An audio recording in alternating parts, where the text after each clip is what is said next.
على حساب الخدمة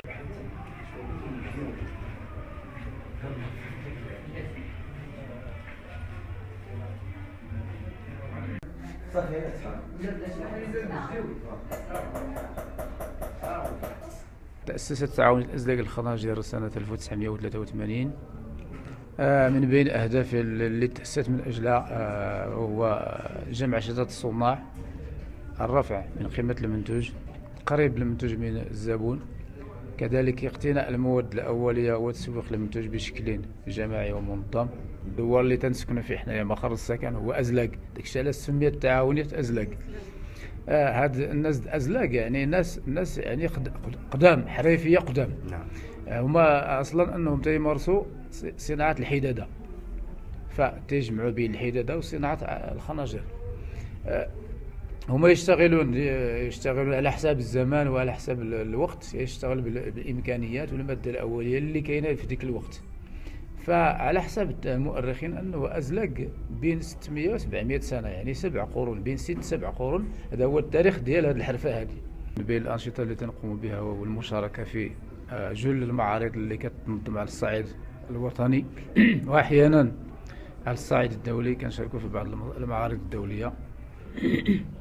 مثلا نعطيك مثال الولايات المتحدة الأمريكية. هذا السوق علاش حنا اختارينا هذا السوق الأمريكية؟ لأنه هذا المنتوج ديالنا يعني عنده قيمة ما كيتسوق، يعني عنده إقبال. هذا هو السبب اللي خلانا أننا نختاروا هذا السوق الأمريكية.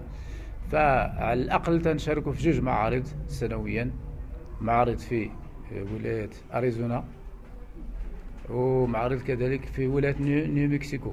بالنسبة للأثمنة، حنا كنديروا هنايا في الأثمنة الملائمة اللي كنراعيو القدرة الشرائية للمواطنين. مثلا كاين الخنجر بدي من 100 درهم للفوق، يعني من 100 حتى 1000 درهم، يعني على حساب يعني الخنجر تيدار ليه الثمن. كاينه اللجنه اللي كدير الأثمنة على حساب الطول الخنجر والكمية ديالو والجودة ديالو كذلك والحجم.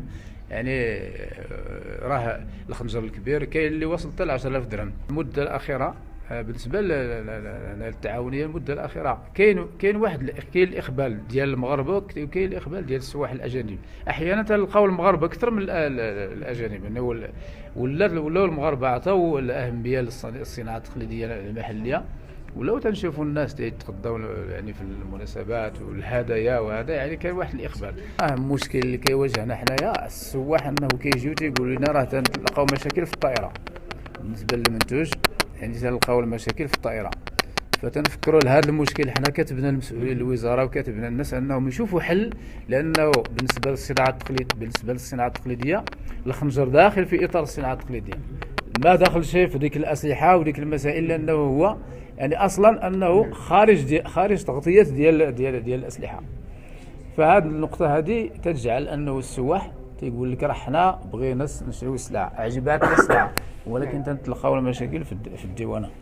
حنا راسلنا المسؤولين باش يشوفوا حل، لأن واحد العدد ديال العائلات عايشين في هذه الحرفة. فإلا ما لقينا الحل، فمع الأسف السواح تيقولوا يعني عندهم هذا المبرر وعندهم هذه المسألة هذه، غادي يتهربوا على الخنجر، والضحية غادي يكون واحد العدد ديال العائلات.